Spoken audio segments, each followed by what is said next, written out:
Hear ye, brave souls and curious onlookers. Gather round as the fires of fate crackle and the drums of destiny thunder across the Iron Realm. Welcome to episode 51 of our ever unfolding saga, an odyssey forged in courage, betrayal, and choices that could topple kingdoms. It all began with a single spark in episode 1, and now that ember has become an inferno. If you've only just arrived, a wandering soul, fret not. You've stumbled into the eye of the storm. But the entire journey is preserved. Every sword clash, whispered secret, divine reckoning, waiting for you to binge with abandon. Each Wednesday night, our fellowship gathers at the sacred table, where imagination reigns and dice defy gravity. From there, the tale is cast into the production dungeon where tireless trolls shape it with hammer and flame. And come Sunday, it arises anew, polished and radiant, unleashed upon the world via YouTube for all to witness. But lo, our reach stretches further still. We've sown breadcrumbs across the digital wilds. Facebook, Instagram, the Iron Realm Wiki, even the enchanted scrolls of Pinterest. Follow us, stalk us, meme us. We revel in it all. Now, before we descend into the abyss of tonight's tale, let us first honor the champions who will shape fate. When I call your name, rise from the shadows. Speak your first name, your character's name, their race, class, and level. Let the crowd know who dares challenge the Iron Realm tonight. First up, we have Bradley. Hello, viewers and fans. I am Bradley, and excited for the new campaign. New campaign, same old character. I'll be playing Kingfisher Blue, who is smarter than you, and you know it. Level 6, Aarakocra Monk, Way of the Open Talon. Fazar. Next up, we have Ria. Hello, I am Ria. Once again, as Bradley said, different character, different campaign, same character. I play Lominde, a level 5 elven rogue, in which every detail about her is on a need-to-know basis. She knows, you need to. That's your problem. Next up, we have David. The local instrument of chaos. I am David. I play Q, a level 7 hobbit halfling cleric. And I have my trusty companion, U3, my sheep mount. And next up, we have Allison. Hello, I'm Allison. I play Theo and Cat, a Kalashtar and Cat, obviously, duo. Rogues, level 6, and if you realize, I'm in a different location this time. I'm hanging out with the DM this week. Yeah. All right. Next up is Matt. Hey guys, I am Matt. I play Tolnar, half elf, rogue, level 7, thief. Then we have Lisa. My name is Lisa, and I play Aaron Stonefell, elf paladin level 5. I come from the frozen Northlands, and I fight for the innocent in the name of the true bog. Under a banner of an oath to glory, may the bog light your path, fellow warrior. And we have John. Hello, I'm John. I play Zechariah, a human paladin, oath of devotion, completely devoted to the Alpha Bog, newly level 7, and again, banner call, Alphazah. Alphazah. And as for me, I'm your humble dungeon master, your narrator, your tormentor, your guide through chaos and wonder. Steel your hearts, ready your spells, and let the story unfold. Tonight's episode, a recap of episode 49, entitled Thank You and Good Night. Gather round, brave listeners, and picture this. Our valiant adventurers with a mix of feathers, fur, holy steel, stealthy moves, and unnatural curiosity emerges from the blood-drenched depths of the dwarven monastery Ephraim into a chapel glittering with eerie enchanted candlelight. Guiding them is the wonderfully twitchy stargazer Relpek, desperate to find the final piece of his celestial telescope. The group makes its way into the crypts below and the tension spills over as Aaron, the paladin of the one true bog, brandishes her mace at Zechariah's undead minions. The paladins agree that their differences will have to wait until they have finished with the mission at hand. Meanwhile, Theo performs a wish spell, stitching a mimic's whacking appendage to Cat's mouth. And Kingfisher Blue, ever the entrepreneur, loots fancy satin coffin lining for future apparel. Beyond a door barred like a dragon's diary, they find a haunting pool, water shimmering under ghostly candles. At its center gleams the prize, a wooden globe showing... Oh, I knew I was going to mess this up. Showing Allegraha in all its glory. Outside in the courtyard, Relpek assembles his telescope with a trembling hand. He peers skyward and gasps, I can't see the sister anymore. With the telescope pole and Ephraim's horrors bested, the eccentric astronomer beams, homeward, friends! The star has more secrets, and my nephew's pancakes await. So ends another epic saga in the Iron Realm. As the viewer, you watch our heroes disappear into the foreground. You look around. You look above them. You see the clear night sky, stars twinkling, a harmless meteor streaks crisscross the cosmos, and the void seems to whisper to you, this is only beginning. Welcome to episode 51 in the Iron Realm. And we begin a new campaign called Whispers of the Garnet Moon. Let's roll. Good evening, fellow warriors. Yeah. Good evening. How exciting. It has been a journey, and I am excited for this. I want to thank everybody for being here for episode 50 that was last week. If you haven't watched that, it's just kind of a recap and where we think things are going to be going here in the near future. But we have a brand new campaign that starts tonight. And as you can tell from the screen, it is called Whispers of the Garnet Moon. I don't know about you, but exciting things are ahead.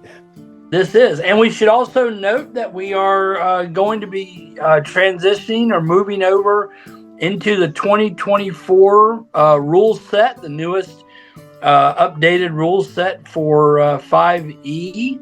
And so if anyone is interested in learning that, continue to watch, and you should see those rules be placed into action. Yes. Don't watch me though. I haven't updated yet. Well, speaking of four rogues, 2 paladins, a monk, and a cleric walk out of a monastery. Speaking of Bradley, we do want to make sure that everybody knows that Bradley is celebrating a birthday today. And Yay! he's with us. All right. Happy birthday. Man, and getting the game on your birthday. That's a real treat. Couldn't think of anything else I wanted to do more than this, so. I Nice. love it. There are 1,000,001 things that each of us could be doing right now, but being together and gathering at the table to play D&D together as a family is top notch in my book. So, with that being said, In case So the true. viewers are wondering, I'm level begin. 54. Let's be 54. Wow, you've been around a while. 54 trips around the sun. That's right. Yep. Right. So let's begin the Whispers of the Garnet Moon.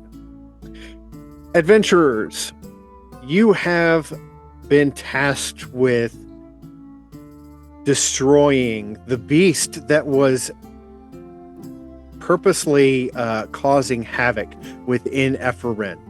And E51 being the monastery that was so sacred to a group of dwarves, dwarven monks, that they sent you on this task to rid their monastery of this monster, and you successfully did it.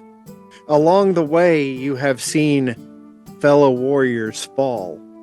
Some have disappeared into the ether, but others have just started the journey with you.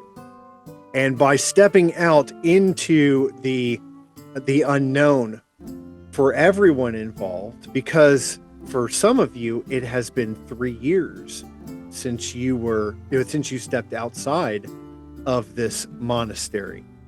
For others of you, it is a brand new tale being told, and we all know that bards everywhere will be singing your praises in local taverns about your adventure in the Iron Realm as well as in the E51. But here's the deal. You have to get back to Havenwood in one piece in order for those tales to be told around the candlefire and the hearth in the local tavern. So, that being said, stepping out with Relpek and having seen that the twin sister is gone, Relpek makes the suggestion that you start back to Havenwood, which is his hometown, and where you have lodging as well as a potential lucrative location to do business. So traveling there is not going to be the easiest thing. I believe that none of you have actually gone from Havenwood to E51. So the journey back is new to each of you. Is that correct? Matt has. Tolnar. Talnar, you were on with the original party going up. Yeah, Tolnar's my original character. Okay. That I started with you as the DM with. Yeah, I couldn't remember if you had actually come in when they got to E51 or if it was before that. That's my old man brain. Not thinking straight. Yeah, Tolnar remembers the bullywog debacle from about 3.5 years ago. 3.5 years ago. So, that being said, it is cold. It is snowy. It is icy.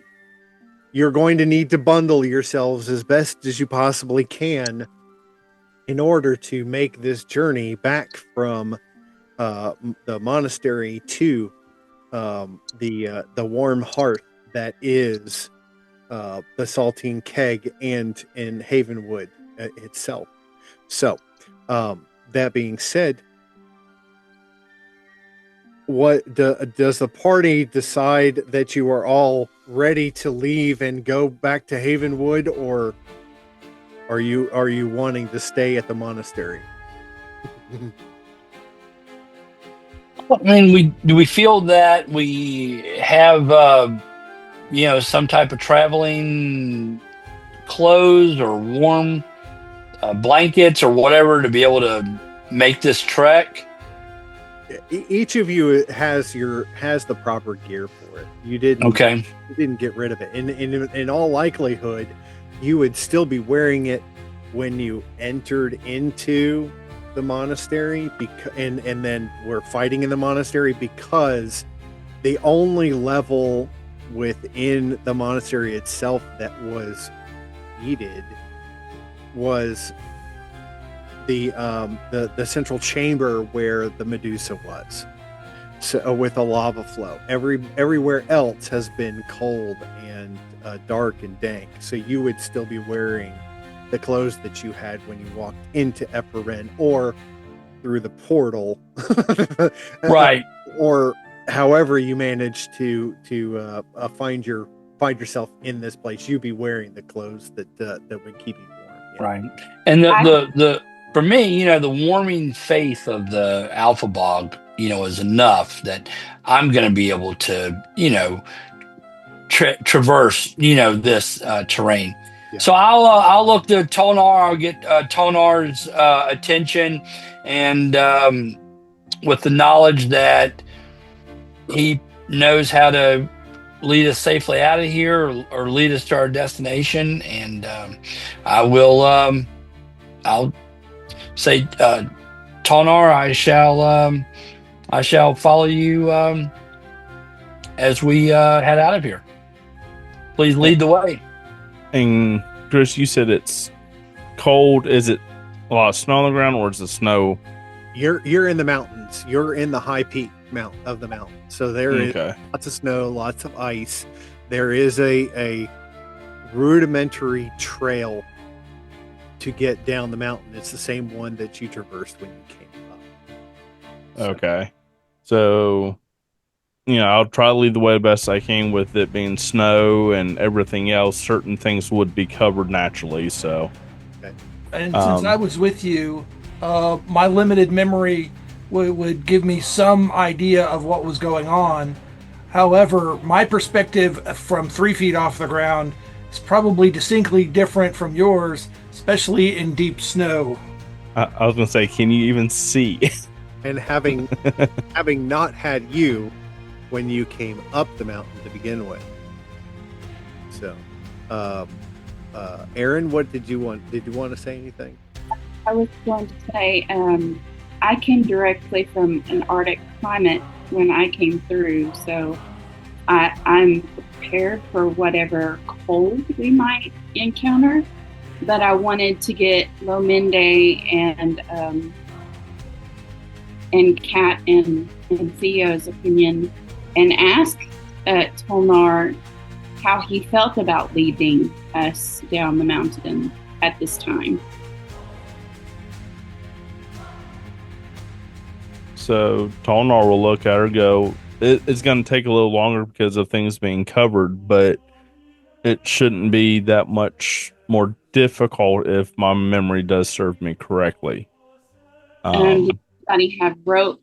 Because we're going to need to tie ourselves together to safely go down the mountain. We're going to need to put the biggest people at the back and the smallest people at the front, so that the big people, if they slip, don't take everybody down the mountain together.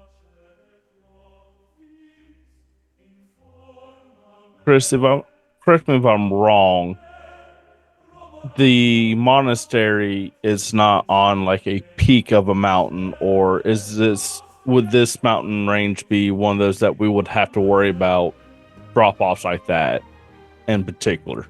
There are drop-offs. You've witnessed them before. There's actually there's an area where the trail goes through a section of the mountain itself, or one of the mountains, and it's ice covered on one side. You and Q would remember that when you went through that particular cavern. Yeah, there was a chasm and a rope bridge incident where people forgot they could fly. And one person forgot they could fly. Oh, that's right. Yeah. Tone almost died. The inside of that particular cavern, because it was ice, you could see the light reflecting in there, and the bodies, as well as other weapons and other paraphernalia used for rock climbing and for climbing mountains and stuff. They're encased in that ice of the wall of the cavern as you're walking through it. So you would recall that. Speaking of flight, Dungeon Master, since I am an Aarakocra, I will be in Hot Air Rises. I will be flying 10 to 20 feet above the party, scouting ahead and not worrying about slipping and falling. Okay. Yeah, you being the bird would probably not want to be attached to everybody else. That's true. Yes. Okay. Dave, Q, I'm used to you having a hat on your head, so when I don't see that hat, it kind of throws me off in the pictures. So he's going to get the hat. He's going to get the hat. Okay. So, with that being said, we'll begin the journey from Ephraim down the mountain. She'll be coming around the mountain when she comes. And DM, are you wanting to explain to the viewers what the different colors are that they're seeing? The different colors? You mean as in the character colors? The tokens. Yeah, I'll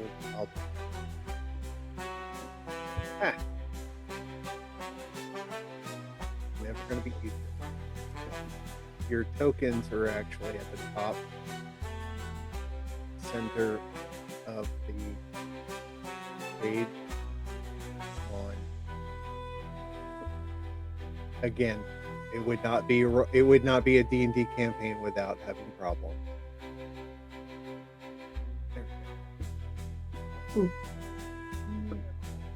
Yeah, because mine popped up immediately right where the tokens were.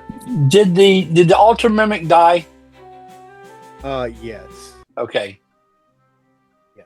It couldn't handle the cold. There you go. No problem. No, I get it. It took an it's splintered. Or yeah, it could have dissolved when we left the bounds of the monastery. Yeah, I get it. I get it. So it took an alternate route. Right. Each of our players, you should have control over your character. Seriously.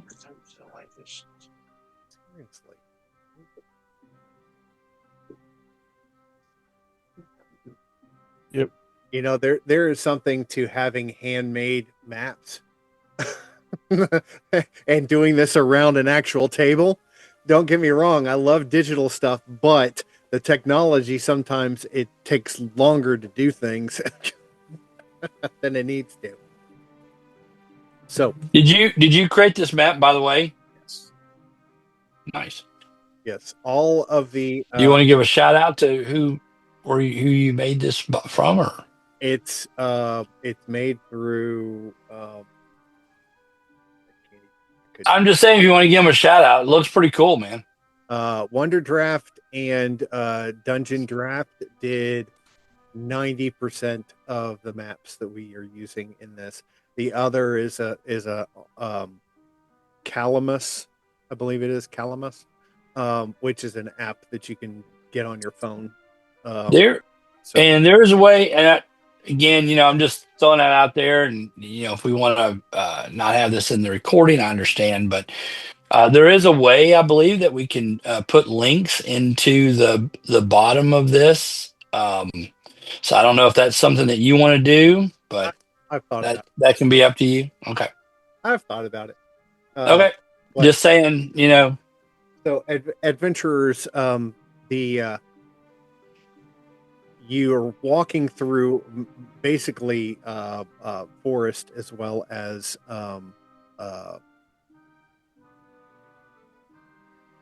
mountains of snow, hills, ice.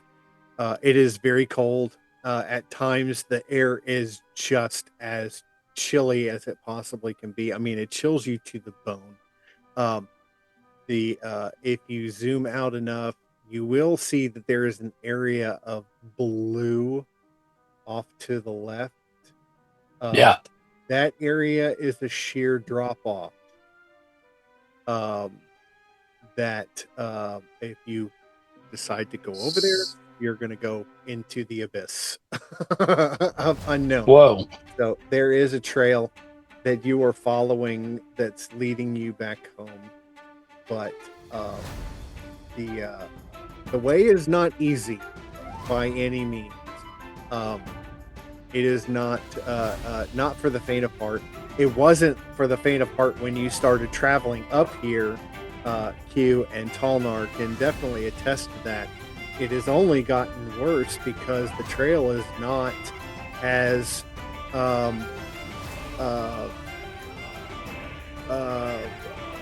what am I trying? What's the right word for it? It's not as easily accessible. You can't see it as well because it's covered in ice and snow. You can see that there are footprints occasionally that have been frozen into the ice. They're going in both directions. You can see that there is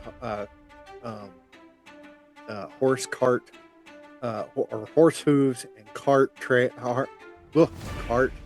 tracks embedded into the ice and snow. But the area is devoid of any sort of, well, there's nobody there. You're basically walking and talking amongst yourself. So, for game terms, are you going to mark this as difficult terrain? In other words, it's double movement. Yes, it is. So if you can move 30, you can only move 15. It is difficult because you're taking your time. Okay. Yeah, you're note that, everyone. It's not going to be easy for you. So so your movement is halved. Q, do you have you with you?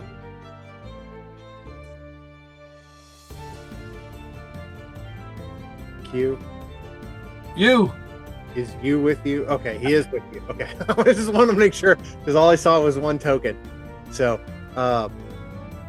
Relpek is kind of, he's excited to be on this journey and he's excited to be going home, but he's obviously not impressed with the snow. He's used to a much warmer climate. But he's traveling with everybody, obviously.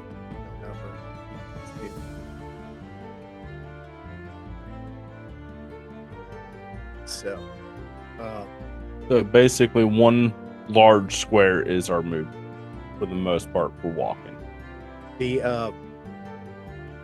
But that's the one downside to this is the program.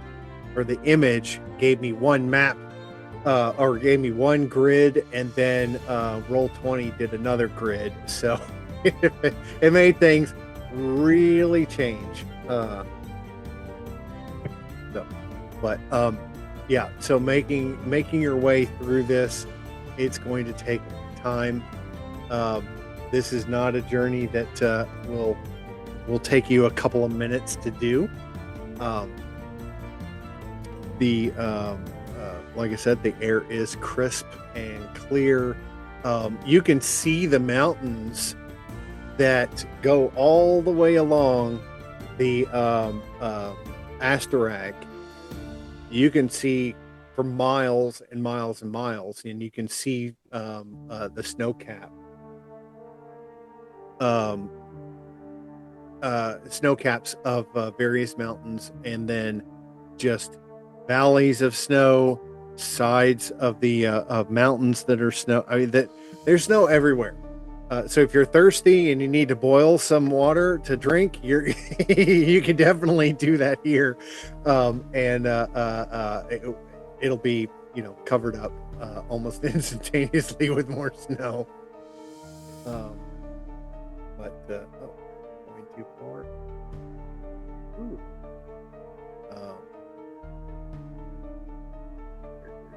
Moving quite as fast as everybody else. So, let's see. I mean, Zechariah might be frozen in place at this point, you know. Zechariah. Yeah, with all that metal. You know. Kingfisher Blue, what are you doing right now? You're flying. You are muted.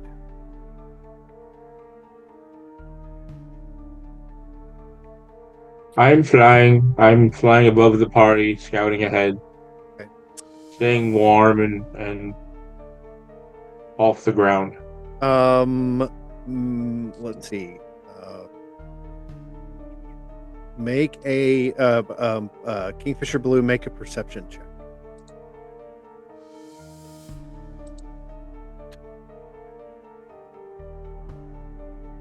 $19. You said 18? 19. 19.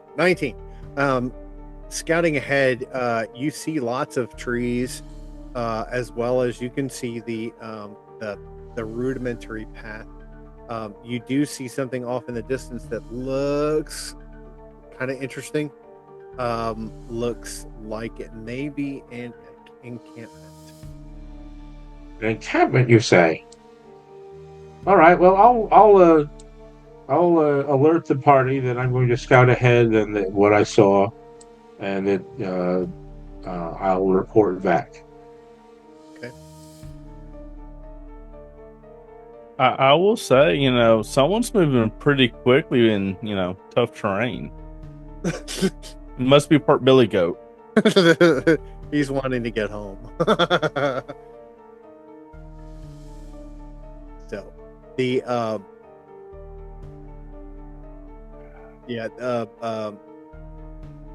Kingfisher Blue, basically, you're making lazy circles in the sky as you Yes. through. It's It's not Oklahoma though. There's a whole over Oklahoma. That's the rag where the wind comes sweeping. Okay, I'm sorry, I've lost my token on the map. Token is You're on a tree.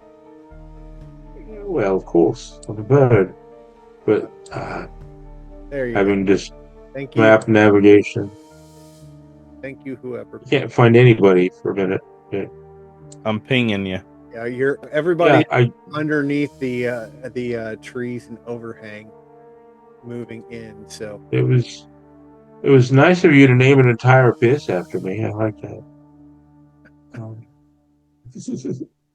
did you find it? No, I can't find anything. It's like all the tokens are gone. I'm standing beside you. I can't see anyone.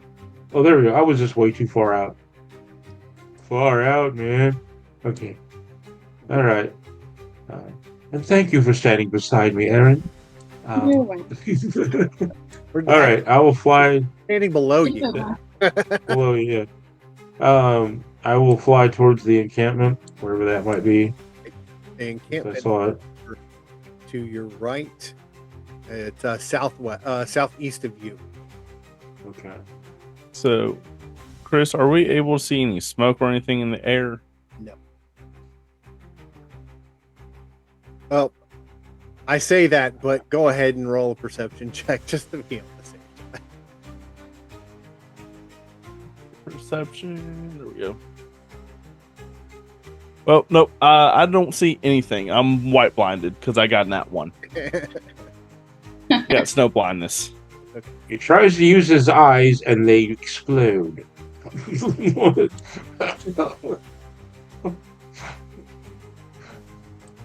Aminde would much rather be inside where it's not blisteringly white outside. She's like squinting at the sun, going, ugh. I think everybody is snow shocked at this point. I mean, sounds about normal down here. Who just zipped all the way Yeah, over? like I said, someone's part, Billy Goat around here. Well, the Kingfisher is flying, so he's able to get there faster than the rest of them. Oh, Yeah, I'm but- talking about other than Well, Bradley's character. Luminday is just kind of down there. She wants to get out of the snow.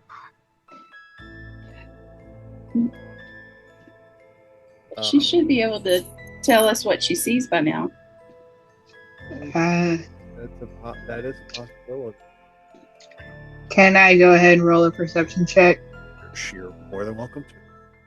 Let's roll and find out. That's great. I don't think she's getting much of anything off of a 6, other than that there are things there. There is stuff. There's stuff. There.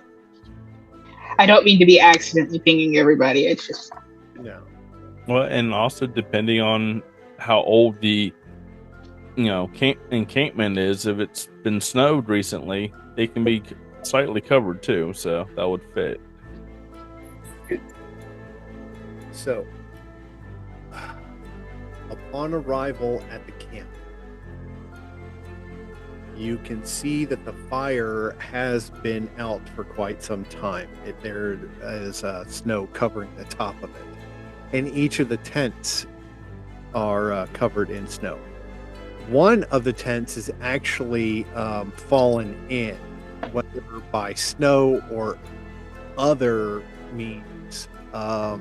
Let's see, Luminday and Talnar, since you were the closest to it, roll an investigation check. That might actually end up being better for me. me too. Usually, 17. Well, no, that's one of my expertise now. Oh, not mine too, but it doesn't matter. I rolled a 27, nat 20. Yeah. The encampment has been there for quite some time. This particular tent that you're standing next to, the sidewall has caved in, and it looks like that there are slash marks from a claws of some kind within, has torn through the sidewall and ripped it open. The contents of the inside of the tent are such that the poor soul that was actually here looks like it was gnawed on rather than having been frozen to death. The other tents look to be in better condition than this one is. For whatever reason, there is the possibility that whoever was encamped with this unfortunate soul managed to get away with their life intact, rather than suffering the same fate as this particular individual. Other than being upset at being cold, does my cowardly sheep tremble at fear at the sight of the damage or the smell of animals in the area? That's a good question. Let's do this. You roll a perception check. 19. When the DM makes NPC, the NPC sheep roll, something is up. It's a 19. It's a 19. Okay. You is visibly shaken by what it sees within the tent, and tentatively goes over to smell what's in the tent, and then looks around to not only Q but also the other members of the party, as you hear off in the distance. I hope that didn't bleed anybody's ears. Sorry about that. You hear the distinct sound of howls. Hey, Chris, real quick. Do you want me to roll a history check or anything? Because I don't know if I know as a player, I don't remember if this was here or not. Would Taldar remember if there was an encampment here when he first came up here? Possibly. I'm not exactly sure. You want me to roll a history check and find out? Yeah, go ahead. That's the easiest way. And while he's rolling his history check, at the sound of wolves, I'm going to try desperately to start a fire. 13, by the way, Chris. Okay. With a 13, you vaguely remember the path that you came up, but you're not sure if this is the same path. Okay. And the rope bridge that was referenced before, that's not the bridge that we see here? No, the one that No, that's over a cavern. Okay. Oh, okay. Like, yeah, no, Tolnar on the side. So when Tolnar start acting weird, you'll know he's having a flashback being picked up by Bronson after 20,000 rolls of strength. Because he rolled literally a 0 on a strength roll. Yeah, and started to fall. Didn't you fall into the chasm? Or Yeah. I could not. I fell, and that started like the 20 different strength rolls will hold on to Bronson because he remembered he could fly too. Yeah, Bronson had a green dragon armor that allowed him flight, and so yeah. So, what was your history? Who was? I'm sorry. I'm really bad. Tolnar. to remember it. Tolnar, you were rolling the history. And that was of 13. That's when you said that I vaguely remember the path up here. Not quite sure if this is the exact path or not.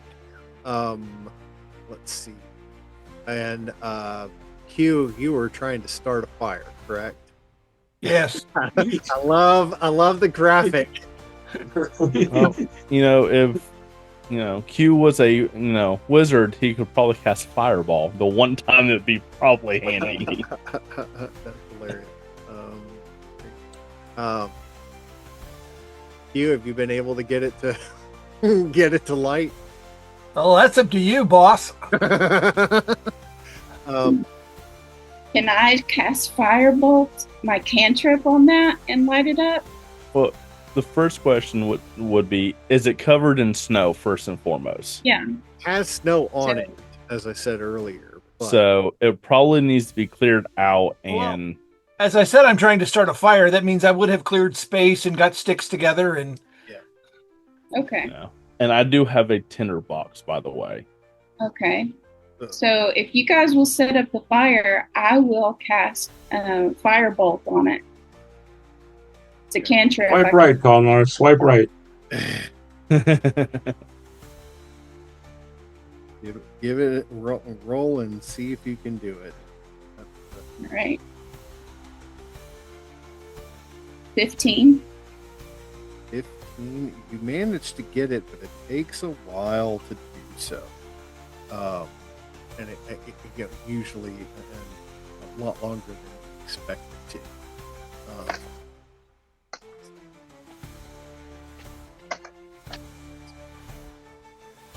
Okay.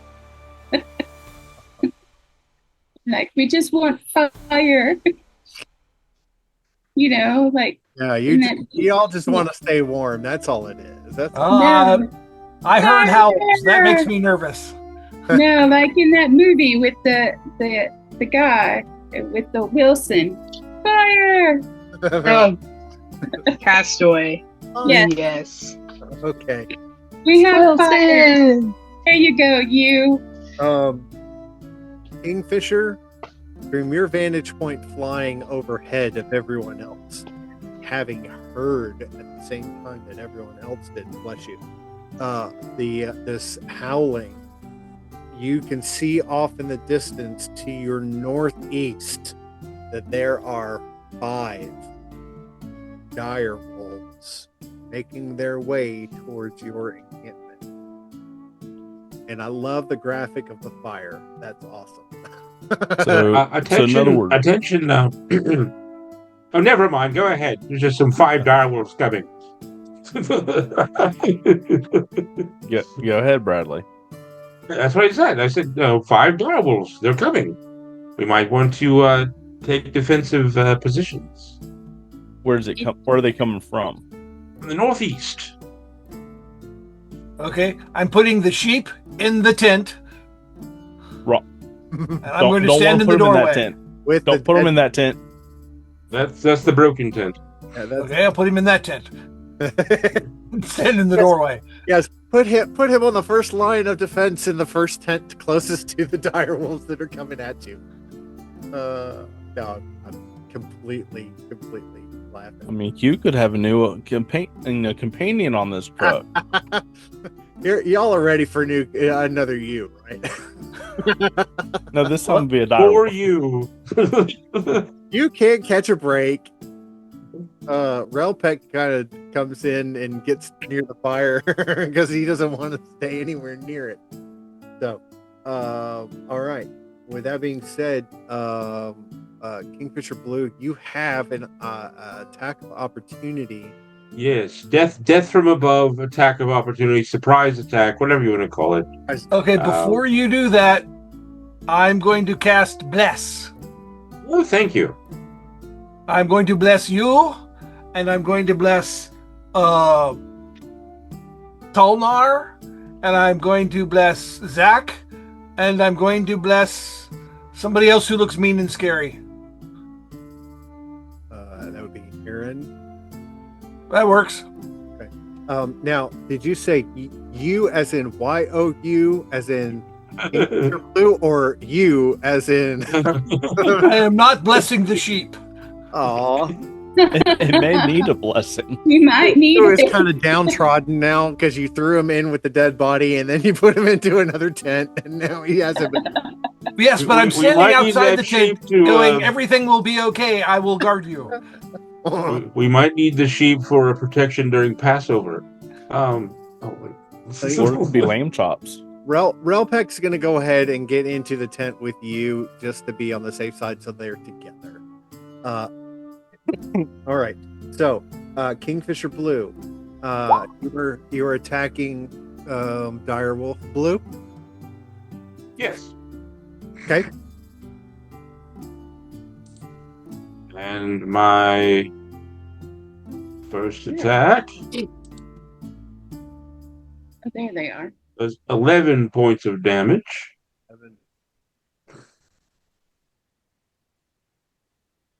And the wolfie needs to make a let's see here. Yes, a DC 15 dex saving throw, or fall prone. Come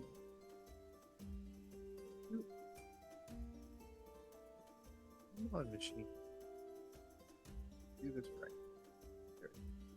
Okay. A DC. You said a DC 17? 15. 15. Okay. Yeah. Yeah. All right. Ooh, rolled a 19. All right, I'll attack it again.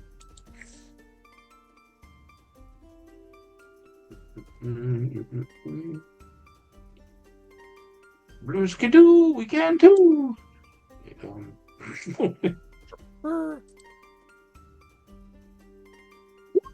Ooh, a 10. But I'm blessed, so I get to add a D4. Yes.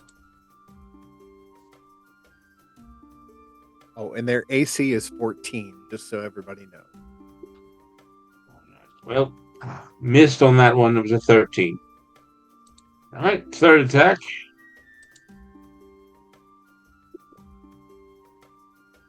Well, plus 2, 14 hits. Yeah, good. I feel blessed today. It is your birthday. Yes.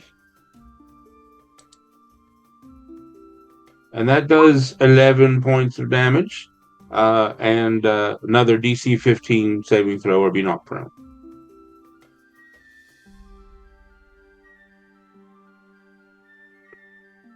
Oh, roll the 17. All right. One more attack.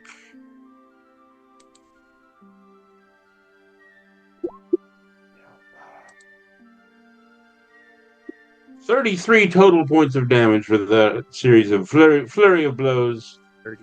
and one more DC 15 saving throw. Okay.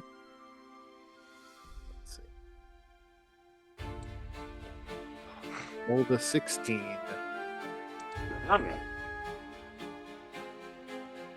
Good hits, though. Solid. Yes, but not the flurry of blows I had planned. Okay. All I right. was trying to knock as many down as I could. I need everyone to make a roll for initiative.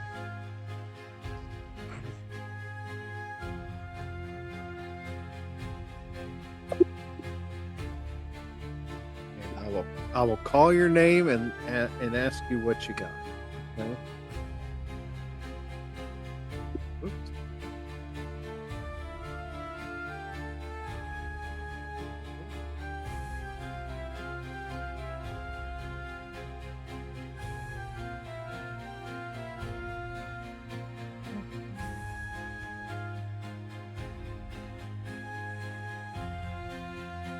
Okay. Kingfisher Blue, what do you have? 15. 15. Okay. And Q, 12. 12. Okay. Zechariah, 14, you said 14, 1, 4. 1, 4. And Aaron Stonefeld, 3. 3. Okay. And Talnar, 13. 13. Okay. And Lomende, 7. 7. And Theo and 12. 12. Okay. You and Q need to work out your decks. What you got? Well, my dex is a 13. And Mine is an 11, so. I go first. let's see. So here's the funny thing about that. With the exception of Q and Theo and Kat, every one of the rolls that y'all did were the exact same rolls that each of the dire wolves got too.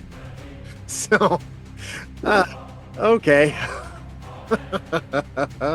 That's crazy in my book, but it happens. So we will do it as we need to. Let's see. Okay, so first up will be Kingfisher Blue.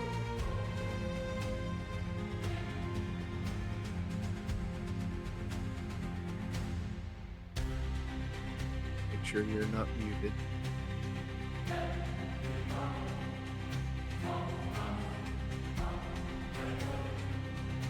All right. I will then go into my my initiative attack, which is going to be another flurry of blows, like a DQ flurry at this point. Ice flying about. All right, so here we go. Still on Direwolf Blue.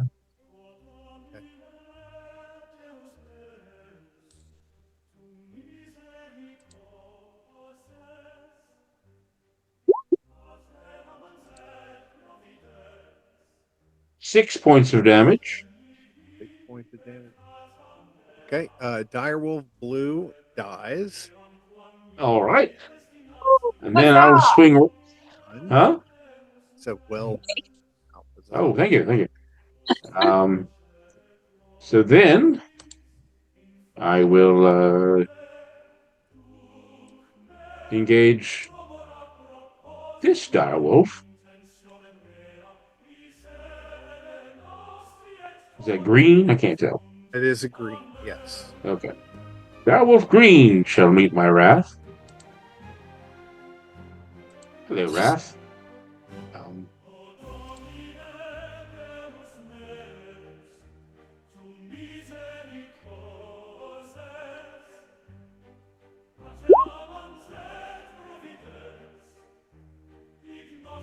7 points of damage. And then the DC 15 saving throw.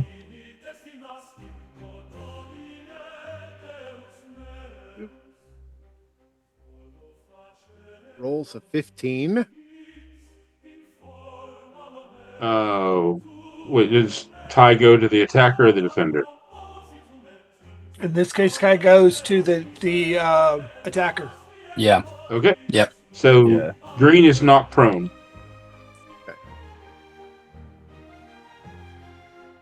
Down, doggy. Down. Woof. All right. Right. You got it. And then I will attack red. It's my third attack. Attack of opportunity. Yeah, it's attack of opportunity from Oh. if you move. All right. You could always just stab him since he is prone. And that Oh. gives you advantage too. Okay. And blessing. And you're blessed. That's true. Yeah.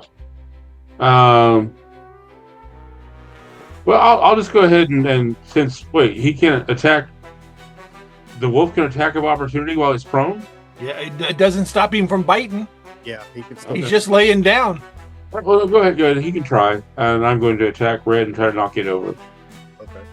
So before you do that, Direwolf is going to try and bite. Sorry, he's going to try and. Yeah, he's going to try and bite. And rolled a nat 20. Right, that hits. So d6 plus 3. 2d6 3. That will be a 7, 8, 9, 10 points of piercing damage. So a D6 plus 3 gave 10 points of damage.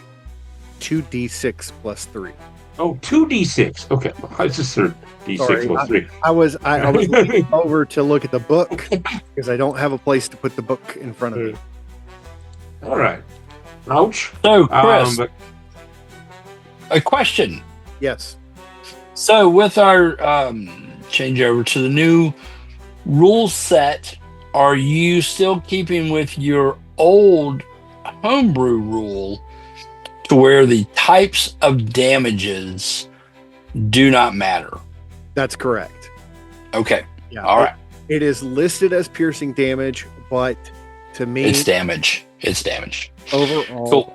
it's more descriptive that way for the audience, and just instead of just saying you got hit, But the specific type of damage, it is what it is. So the direwolf bites, piercing the skin and drawing blood for damage.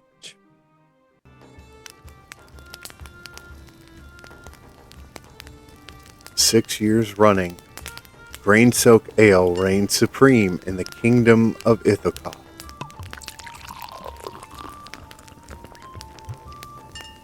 Crafted by the Grain Soak brothers in small batches, originally served only in the Dusty Kettle Tavern in Ballistavia, now served across the realms.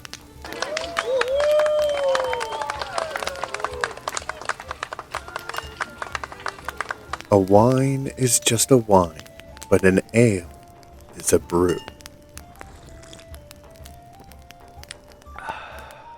Grain Soak Ale now served across Ithacoth and Asterag, not sold in Aphomath. Drink responsibly, not suitable for halflings, gnomes, or fairies. Okay. All right. So, that being said, Kingfisher, you can move. you can move over to red to attack it. Yes, I attacked red. I rolled a 12. I add my blessing, and that hits with 9 points of damage. 9 points of damage to red. And the DC saving throw. That's a 19. These are sturdy little animals. Yeah. Um, They have to be in the middle of the wilderness like this. all right, so I will then make my final flurry of blows attack on red. Still smiting from the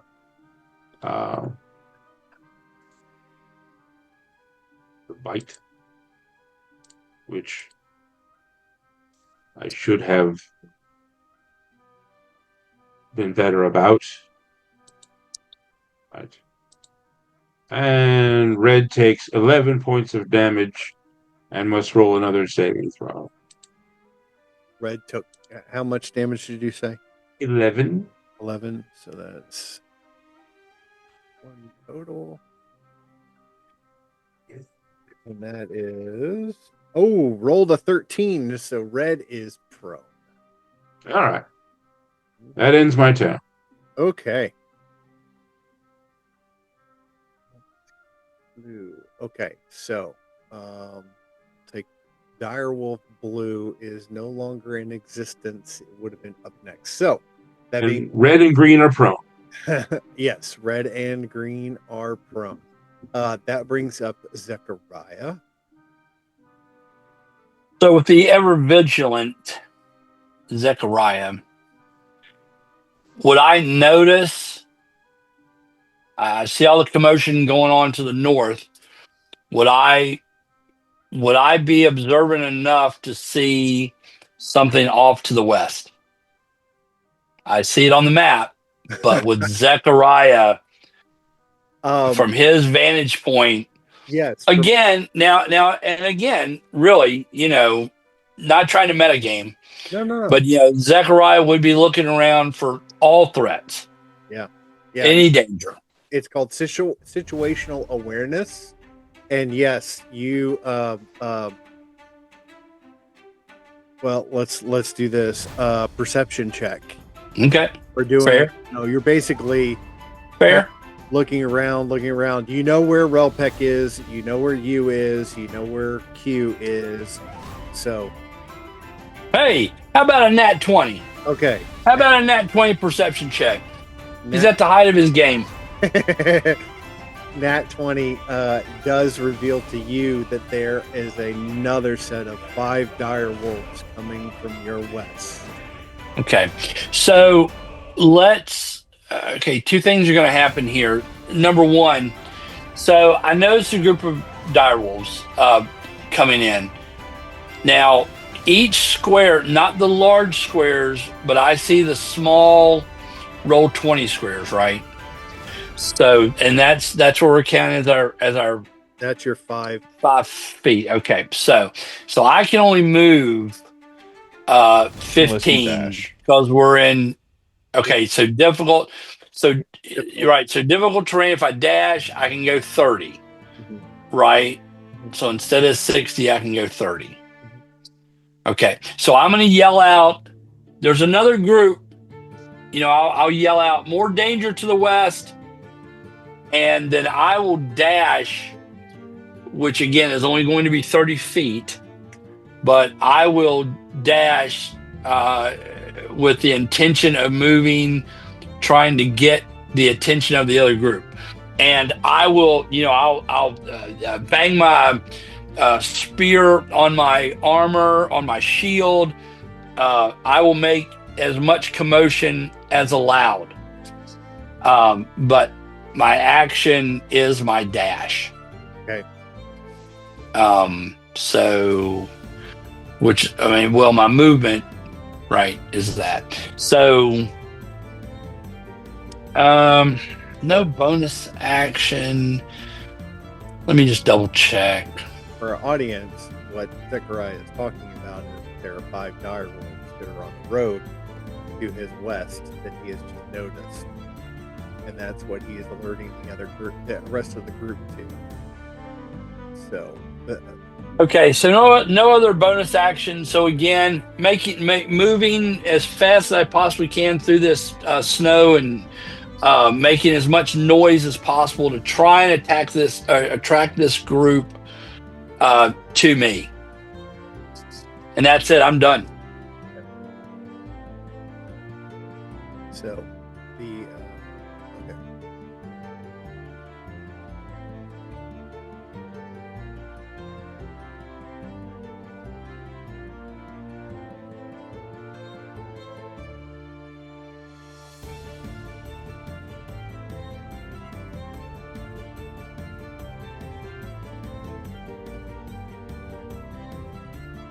So, okay. That brings us to let's see, Talnar. Okay, since Talnar was the closest person to Zechariah and being able to see what is going on over there, he's going to assume that they have that underway, and he's going to dash and try to get over to Zechariah as quick as possible, which will be getting to the that part, Okay. or getting that far for my movement. And for let's see. And that would be it for my turn. All right.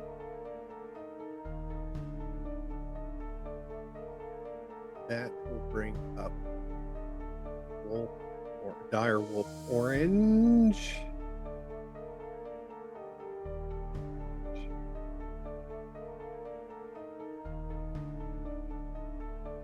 Two.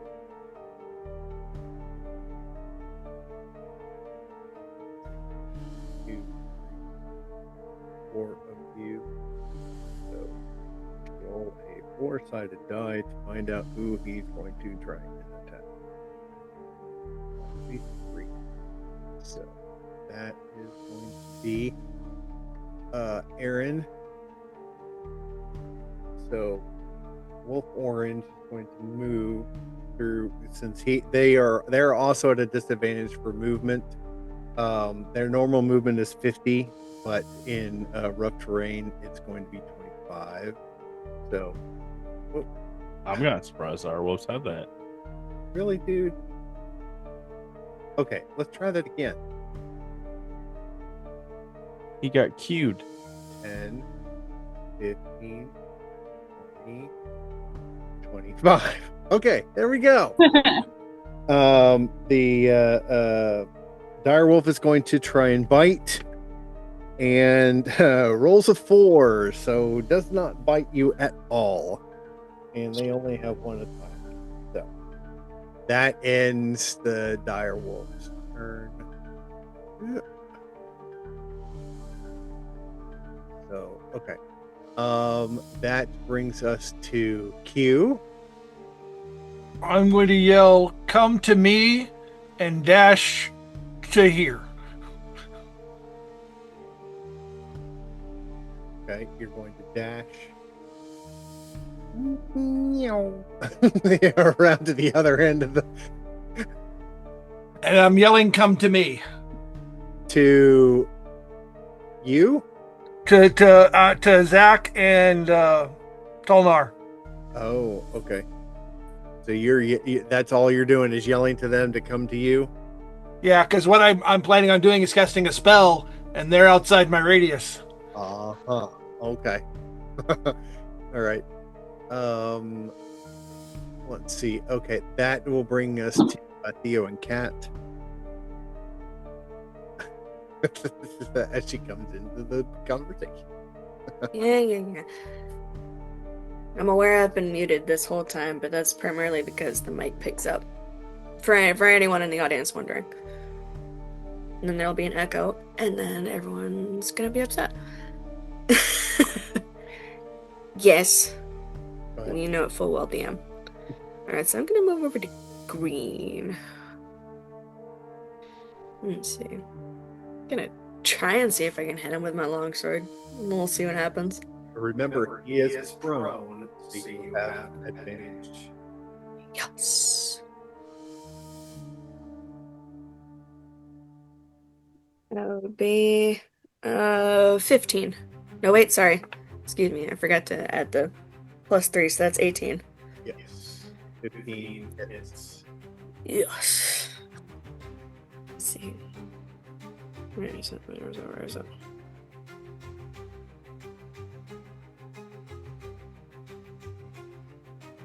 It would be 7 damage. 3. Yes. Okay. Anything else? That's it. So. You still only have one attack, right? Okay. Let's see. That brings us to Lowende.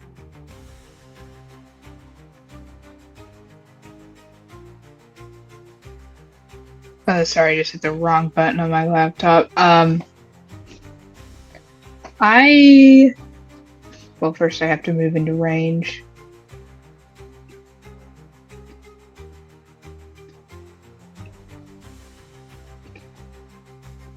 I am going to try and attack Direwolf Purple using Psychic Blades. 24 to hit. About that hits.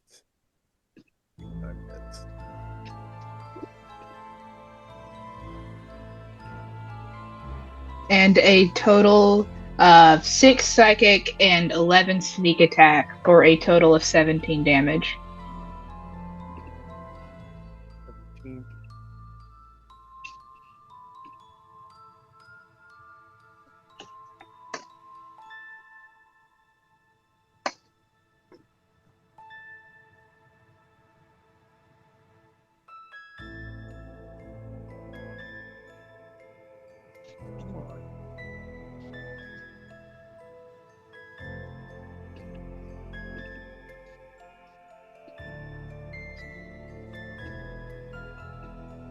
Like orange is the only one that has not taken any damage yet. Let's see.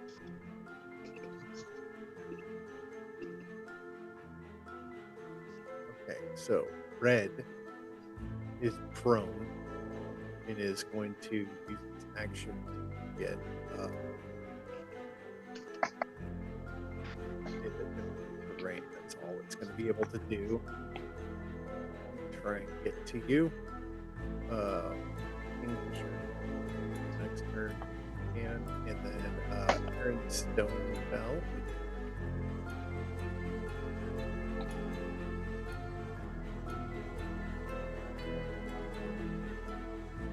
Aaron, it's your turn. You're muted. I could barely hear you. I'm sorry. Sorry. Can you hear me now? I can hear you now. Okay. I thought you were still talking to Lominde. Sorry. That's okay.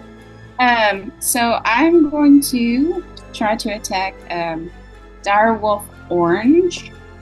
17 to hit. 17 does hit. And I'm going to use my cantrip first of Acid Splash. Oh my. It says you create an acid bubble, and it explodes in a 5-foot radius sphere. Each creature in that sphere must succeed on a dexterity saving throw or take a 2d6 damage. Okay, so the dexterity on the dire wolf is 15. Okay. And he rolled a 5. So what type of damage? How much damage? 2d6. 2d6. Okay, I'll roll that. I believe with Roll20 now, by the way, with the draw tool, you can make your 5-foot or you can make your templates or your radiuses that we need. I mean, if you care, if you want to measure it out, and I think it's with the draw tool, the little brush. Yeah. I mean, it's an idea. I'm just saying. It's not. It's actually under effects, which for the DM, you said it was like an acid. Oh, right? even cooler. Look at there. So you can do that. I don't know if y'all can see that or not, but yeah. Yeah, sure can. There you go. Yeah. Yeah. And that was a 7 on Nice. Okay. And I'm sorry, say that again. It's how much? 7 damage. Okay. But I like the little acid thing. That's cool. And you said that. Yay. Acid. 7 points of damage to orange. Yes, sir. Okay. And then I have a bonus action. So I'm going to roll. I'm going to roll again because 18. 18 hits. Yes. Um, Anything over 4? I'm going to use my mace. Bludgeoning. Let's see what the bludgeoning is. 4 points of damage 4 points. on the same direwolf. Okay. And I think that is that all I get to do? Hold on. I can't hear you, Chris. I said, hold on. I'm looking real quick.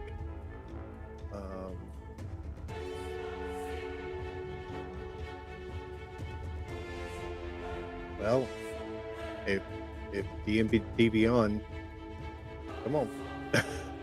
What is the question? What are you trying to find out, Aaron? If that's all that she can do, an action and a bonus action. You can move. Yeah. Do you have? Are Yeah. you at what level? Are you at 2 attacks or 1 attack? Yeah, I'm at 2 You have- attacks. You have 2 attacks. My You still cantrip have- doesn't count as an attack, right? Yes. It does, sir.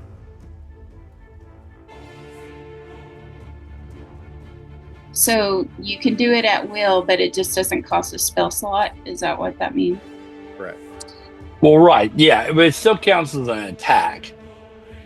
Then what's the bonus action that I get? Is that Okay, certain spells will have a casting time. If you look at the casting time of that spell, it will say bonus action or action. Okay. So that would be your action for that. So, like, certain healing spells will be an action spell or a bonus action to do that attack. And which attack are you doing? see? I did the Acid. splash. Okay, give me a second. Let me get to our campaign. Acid Splash is a regular, is a cantrip. Yes, but there's a casting time it takes for that. So, let me see. Whispers of the Garnet Moon. Action. Casting time is 1 action. So that will be one of your attacks. Yes. And you, okay. And she can still use her second attack action to attack normal. Okay, which I did. But Then, Then I'm done. yeah, so- bonus action. yes. Right. Actions and 1 bonus action. So you can use your bonus action to do another spell Okay. at first So, or at second level. Or you can channel divinity or inspiring smite or peerless. I was going to do And the second spell is per your rules, correct, Chris? The second spell? What do you mean? Yes, because cantrip still counts as a spell. But it's an action.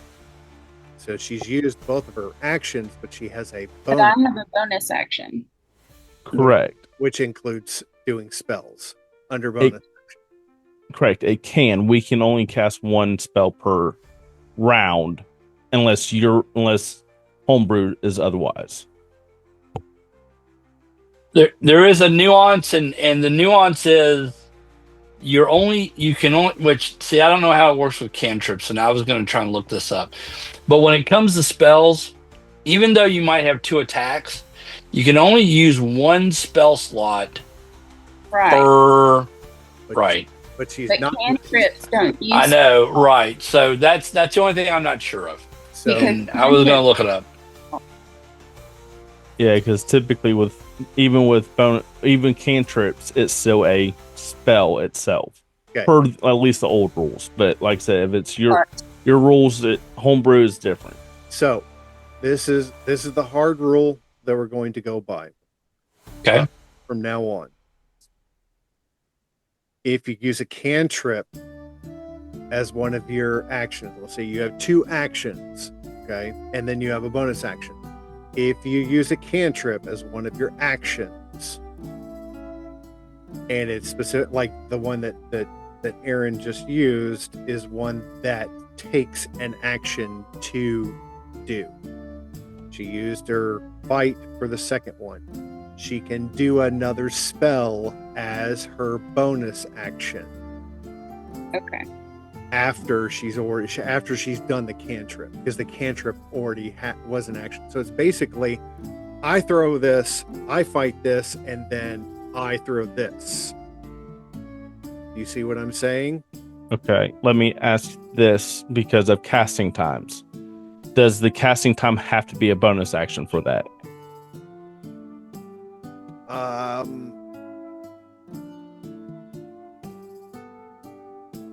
If it's, well, in this case, if the bonus action is a spell, it is an action in that. It's in that act. It. Try to word this correctly, and it's not coming out at all the way I want to. If you're throwing the spell as a bonus action, it is the action time is within that bonus action. Does that make sense?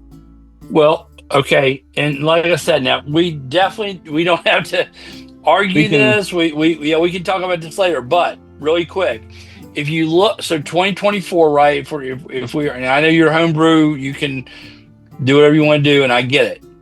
But really quick, if you go and look on your character sheet, if you look under actions, just the main heading of actions, and if you go look at actions in combat, so what they've done in 2024 is they've separated attack. If you see attack, and then if you read down the list, you'll see the word magic.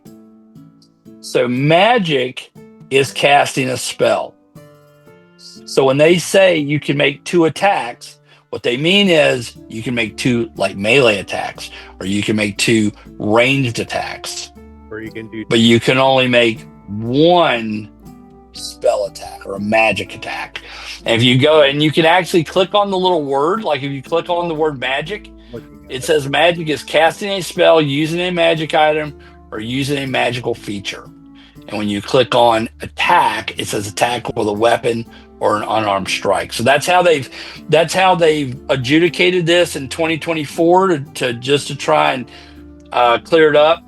So when they say you have 2 attacks, they mean, again, with a mace or a short bow or your hands or whatnot. But when you go to cast a spell, that's a magic action. And so you actually only have 1 magic action. Now, like I said, that's the 2024 rules. Okay. Do with it as you want to. All right. So Okay. So, DM, am I casting a spell or not? Cantrip is a spell. Yes. can't you? So I asked a question of the DM. No. I got you. Bonus. Am I bonus serious the or bonus not? action. Okay. If you cast a spell as one of your 2 regular actions, This is from now on. You may not throw a spell as your bonus action. Okay. If you use your short sword and your hand axe as your 2 actions, then you can use magic for your bonus action. Does that make sense? So you guys talk so long, I don't even remember what I did at this point. Okay. I You threw hit acid. a cantrip of acid. What is the thing I did next? Anybody remember? Didn't you stab it? You stabbed it for 7 points? Okay. What did I use? I really don't remember. I'm sorry. For 4. You did acid for 7 and then you stabbed it for 4. Okay. So I'm gonna cast Searing Smite. you won't be able to do that now because you used the cantrip during your action. Then I'm done because I'm really confused at this point. Okay. But we'll take it offline and figure it out. So, but okay.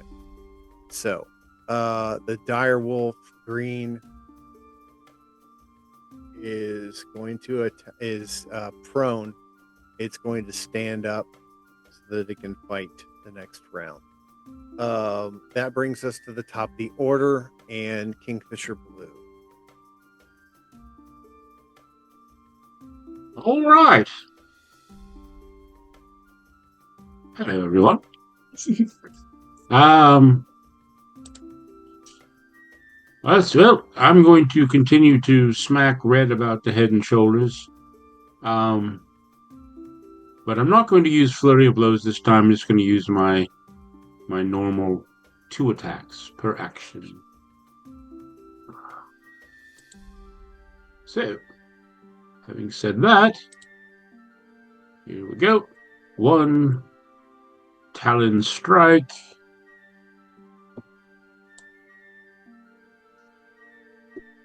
It's an 18 to hit.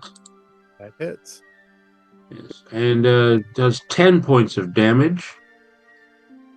This is to Red. Red, yes.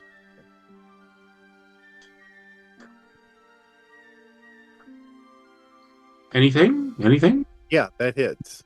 It's not dead. I know, but I mean, 10 points of damage is... It's not. Is okay. Well, then I will smack it again.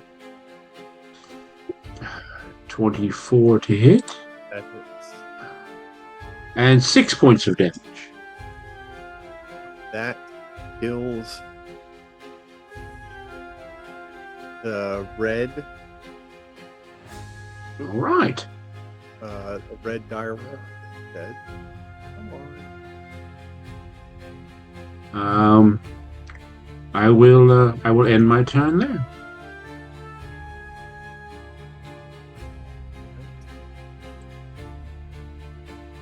Dire wolf to dead wolf.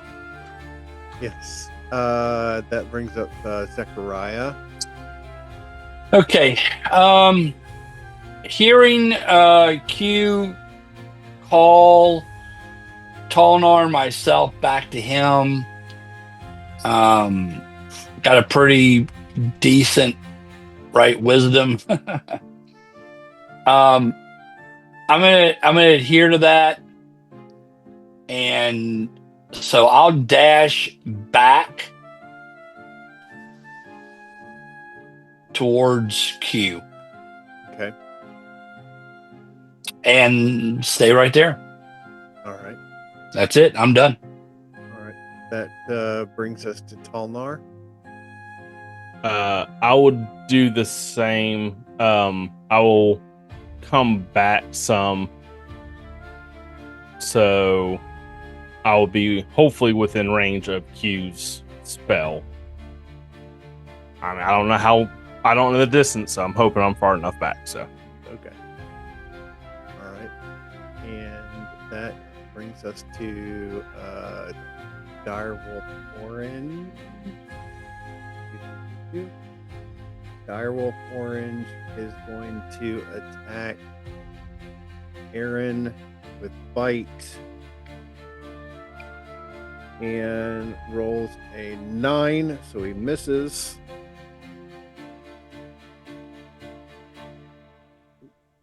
And then that brings us to Q. Okay. I'm going to run forward, not dashing, and then cast a spell that's going to appear as a 30-foot circle, or as a 10-foot circle of a spectral figure with a flaming sword. And it's going to appear 10 feet in front of Zachariah.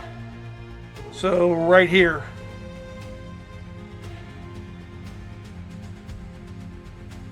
Like so. Right there. Okay. All right. I have conjured a spectral guardian.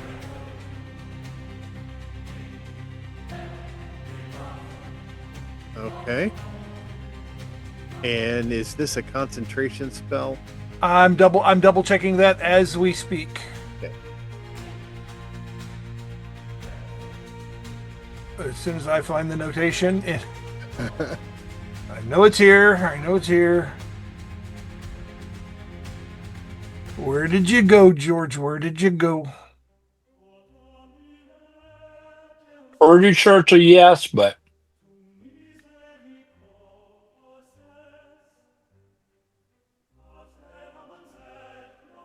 Yeah, I would think that it would be a concentration spell too, but never know. Yeah. You said spectral guardians? Or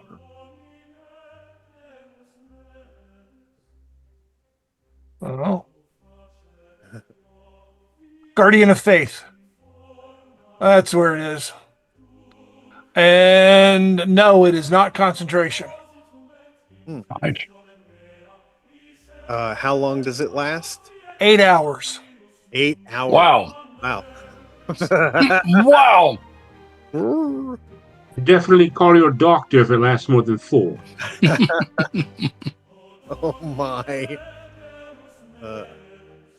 Okay. So we'll put a note in my notes. All right. So that brings up Theo and Kat. Woo! And I tell the gentleman not to get within 10 feet of it. Well, yeah, and you might want to tell Chris what happens if something does get within 10 feet of it. Oh, they make a saving throw, and if they fail the saving throw, they take one amount of damage. If they pass the saving throw, they take a different amount of damage. is the creature's hostile to you? That's correct. Creature's hostile to me. We're not hostile, so we're good. I don't know. You've been picking on me recently. Okay. I mean, it's just low-bearing fruit. They're all wanting lamb chops. Okay. Theo and Kat. All right. There's definitely going to be an echo. 21 to hit green. Yes. 21 hits. Okay. 8 damage. 8 damage on green. Yep. And that's it. Okay. That will bring us to Lominde.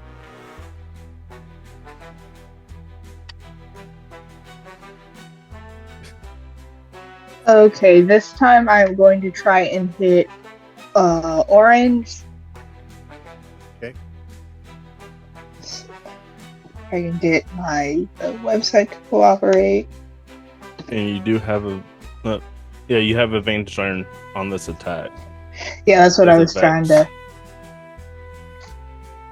So with the new rules, don't forget Vex weapons, if you have them, will grant you an attack to the end of your next turn if you hit with them. That is so true. Weapon mastery is a big thing with 2024.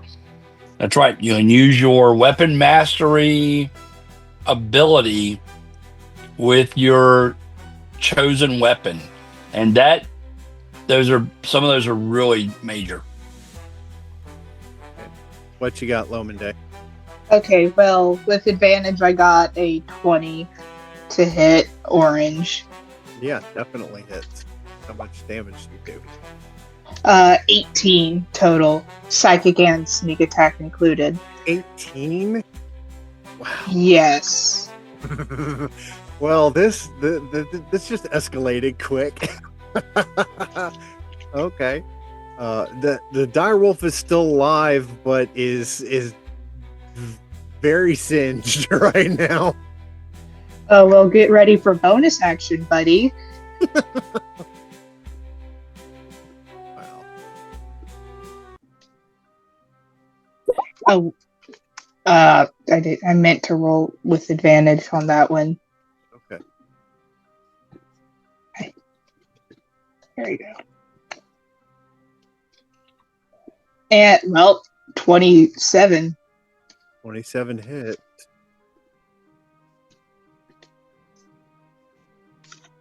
What's your damage?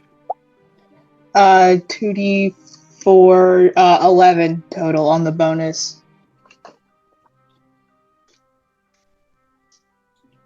That kills dire wolf orange. Way to go.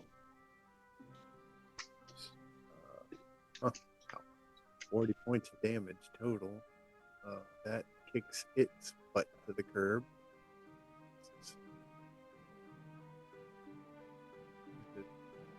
Orange. Okay. Anything else you want to do, Lomondé? Okay. Nope, I'm good. Okay. Well, that brings up Direwolf Purple. Direwolf Purple. Two people in front of it, so it kills. And that will bring us to Kingfisher.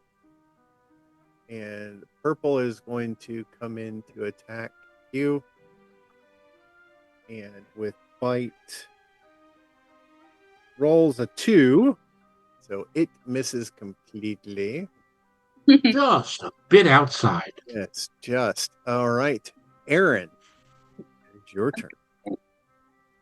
I to roll. I'll roll the 7. 7 doesn't hit anything. Does not. So that's your first attack. What you got for your second attack? Let's see. 17. 17. On Definitely hits. Direwolf Green with my Javelin of Lightning. Oh, my. Let's see. It has see. So each creature in line of it has to make a DC 13 dexterity saving throw, taking 4d6 damage. Okay. It's awesome. Wow. The question is, does that include Theo and Kat, who is standing right next to? No, they have to be in line of it, and they're not in line of it. Okay. It's So straight line. roll. Oh, I checked before I did it. Roll the nat 20. Okay, well. But does it only do damage when the lightning is part of it, or does it do damage with The that? lightning bolt turns back into a regular javelin when it reaches the target, making a ranged weapon attack against the target. On a hit, the target takes damage from the javelin plus the 4d6 lightning damage. Okay. What do you say? It's in the player's handbook on page 178 of the original. So it sounds like it's the damage for the javelin plus whatever's rolled for the lightning damage. Yeah. Well, the lightning damage didn't do anything because I rolled a nat 20. So it'll be just regular damage. It'd be regular damage with the javelin. With no lightning damage. No lightning.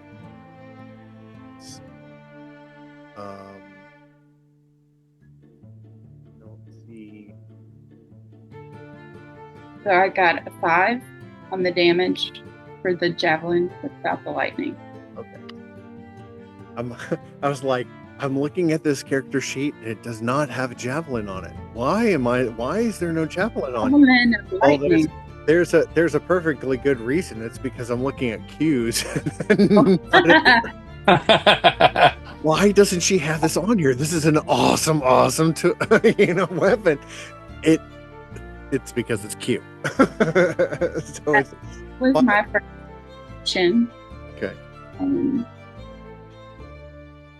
So let's see. And I want to use my spell cantrip firebolt. Let's see if I hit. 19 to hit. 19 does hit. Yep. Move all this stuff out of my way. I can't wait till I get my monitor so I can see things. And see what kind of damage we get. 14 damage 14 damage. on green.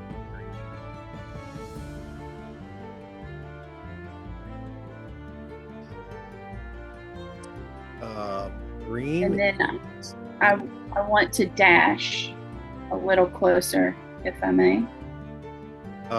Green is actually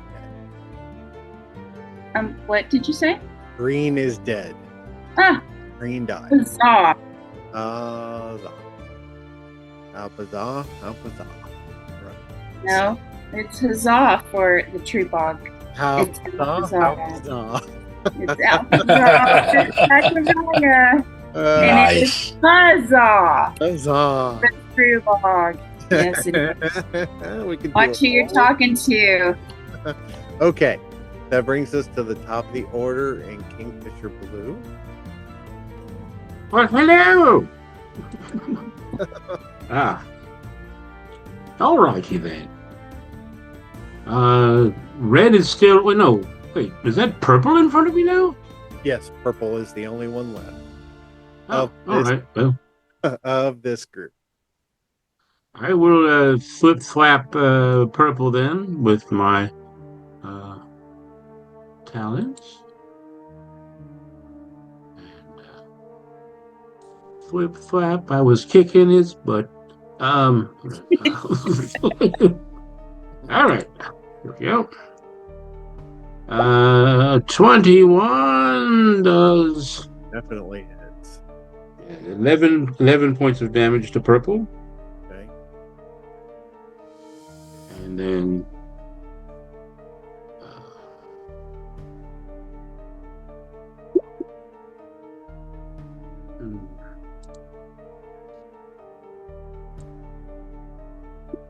oh, swing and a miss on the second attack. I rolled a what did I roll? Let's see here. I rolled a 10, then I added my bless 1, and still 11, so that missed.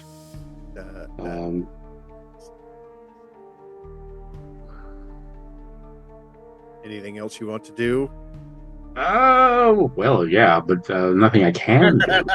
Nothing will say that you can do. Yeah. Okay. Yeah.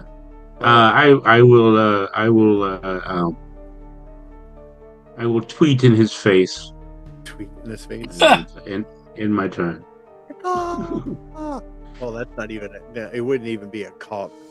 That's No. a crow. It's a tweet, tweet, tweet, tweet, tweet. And all of a sudden, little blue tweets fly all over the place. All of your backed up messages that you guys haven't gotten for the last 3 years that have finally come from Nice. Ithakoth and Astarag and all flying around you because they finally found you. Okay, Zechariah, it's your turn. So do I? So obviously this large, 10-foot tall, armored figure, spectral figure with a flaming sword, obviously is taking my attention. But as I kind of look around and look at these dire wolves, do I notice that they have not moved at all? Is that correct? Yes, they have not moved at Okay. all. But they look like, I mean, that they're alive. Are they milling about? Are they minding their own business? I mean, I'm trying to make an assessment here of Okay. why have they not charged into us? Roll a perception check. Okay. Talnar, you do the same.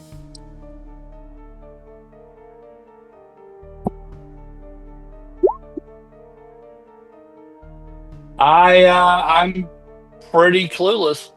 Okay. I got 12. You got 12. Let's see if the little guy in the back can see Yeah. something. Go ahead, Q. I was gonna say let's go ahead and see if Q Are you jumping up and looking? jumping in.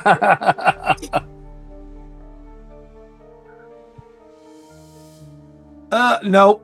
No. Can't see over the snow. Okay. You can, from your vantage point, you can see them. They're moving kind of back and forth, but not making any advancement towards you, not retreating. They're not even sitting down. You know, most wolves, when they're not doing anything, I mean, they'll sit and just kind of wait or go down on all fours. They're actually they're standing on all fours, and they're looking in your direction. You know, some of them are licking their chops, kind of gearing themselves up. But you're really not sure from your vantage point. So,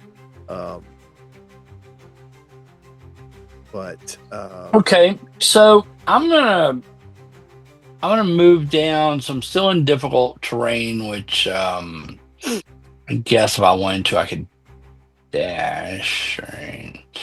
But I'm gonna come down here, like between the tent and the guardian that Tonar or that Q summoned, and I'll continue to make noise. I'll bang my shield, with my spear, and I'll be like, "Come on!" I kind of making the the noise, obviously in their direction, pointed towards them. And then that's all I'm gonna do. So I'm gonna hold my ground where I'm at between the tent and the guardian, and I'll try and make as much noise as possible in their direction and say threatening things like, charge us, come die. Okay. And that's it. That's all I'm doing. Roll for intimidation. Okay.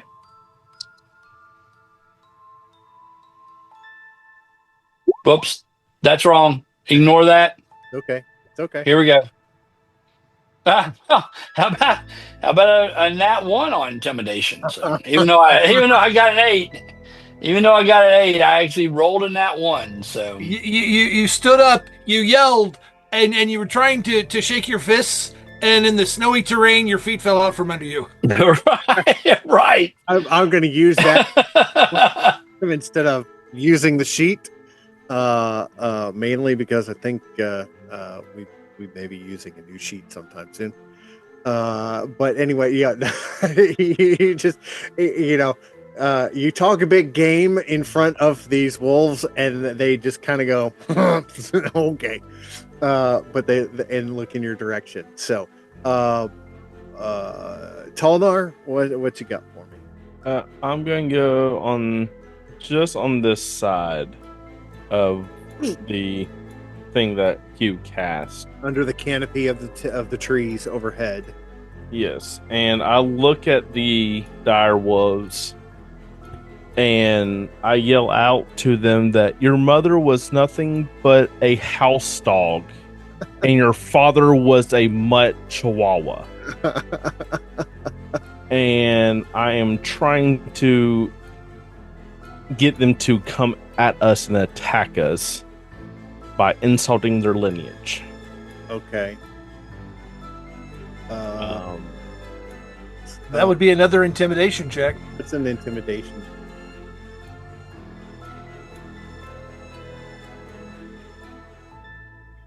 Yep. Nope. That was 12. They do kind of the same thing. They just kind of look at you, and they look at Zechariah, and your words do nothing to them. They are mildly amused. All right. Let's see. That will bring us to Q. I am going to move to the middle of the formation. Yell, your mother was a low-rent flea bag.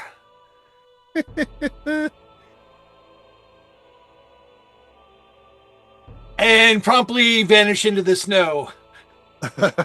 Under a snowdrift. Under a snowdrift. Under a snowdrift. Because I rolled a 5 for intimidation. Oh, yeah. You are a very tiny, wonderful morsel. I'm more likely to persuade them to eat me than be intimidated. Yeah. Okay. In fact, I am going to try to tell them that I am for dinner. What do they call Nat 20 on persuasion. Okay. That you are what? That I am dinner. That you are. Yes, nice. Should just brought. You are taunting them in. Yes, I am. Come to me, or I shall taunt you a second time. Your mother smelled of elderberries. Okay. The wolves kind of. One in particular, the lead wolf with the mask, I guess, for their icon, doesn't sit down, but lifts its head and howls in your direction as you prompt or tease or taunt them. The others, you can clearly see the hackles start to the back of their necks, the fur on the back of the neck starts to rise up just a bit as they are looking in your direction. Theo and Kat, it is your turn.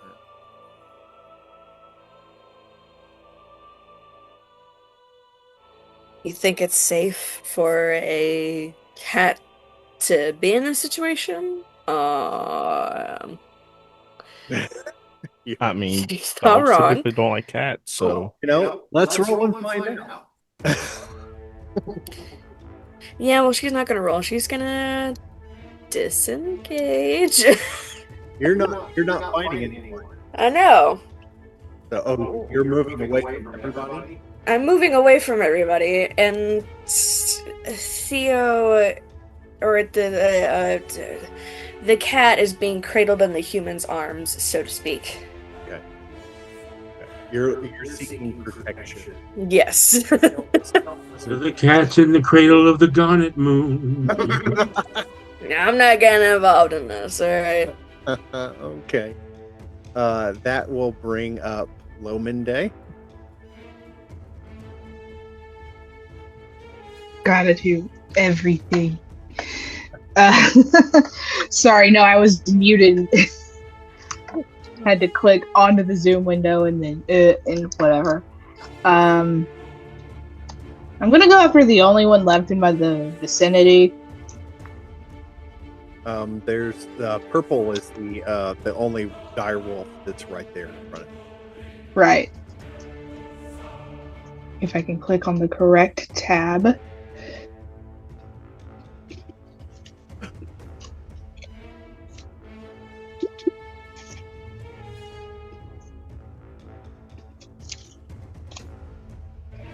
Uh, 23 to hit. Okay. What are you using to hit?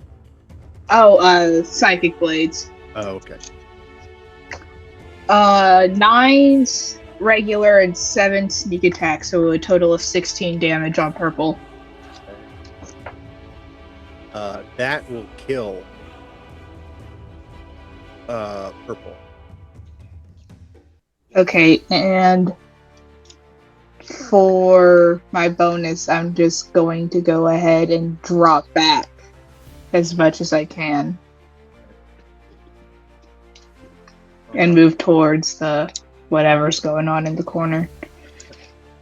Yeah, that's just your movement action. That's me in the corner, losing my religion. Well, there's not much else I can do, so. As the last of the dire wolves fall,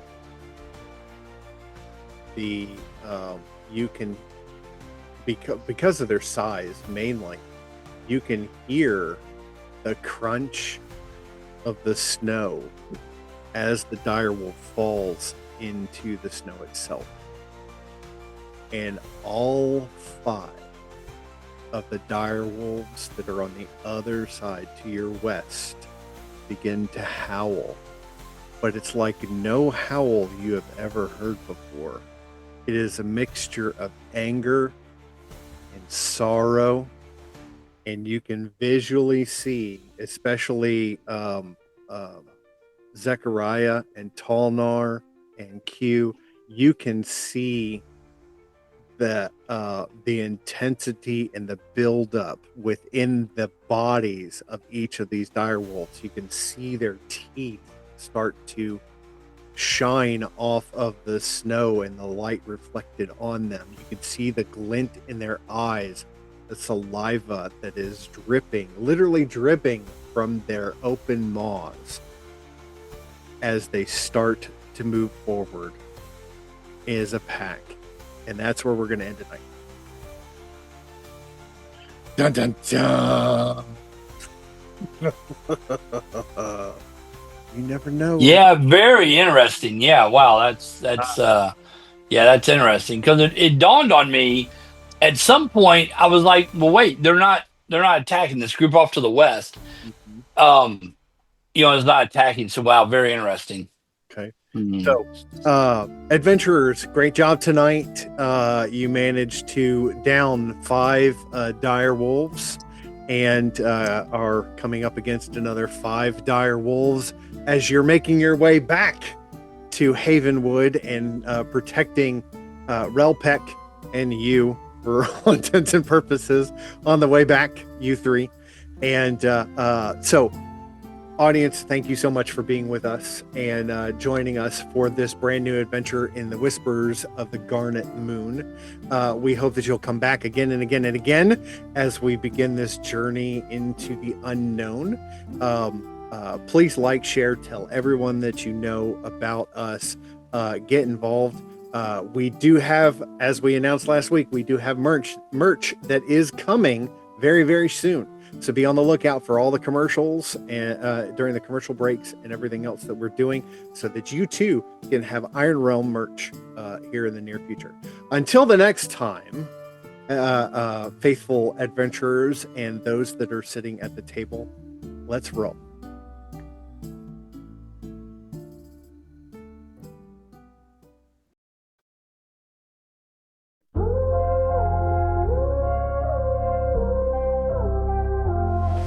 In shadows, lurking under moonlight glow, Towner the road with skills to show. Locks and traps, he plays the game, but when it's time to sneak, he's not to blame. With a flick of the wrist, he's in your safe. Then tripping on whispers, he loses his grace. Tall on the rogue under starlit skies, with the heart of a thief, he'll mesmerize. Flank and shake, he's a sight to see. In the world of the night, he's wild and free.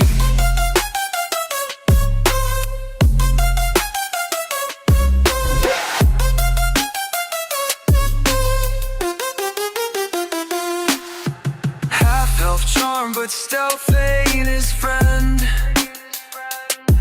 He'll flank you with finesse, the game doesn't end. In the Iron Realm he makes his mark, a shadowy figure moving through the dark. Watch your back, he's got tricks to spare. But don't blink twice or you'll lose that stare. Song of the road under starlit skies, where the heart of the thief he'll mesmerize. Flank and shank, he's a sight to see. In the world of the night, he's wild and free.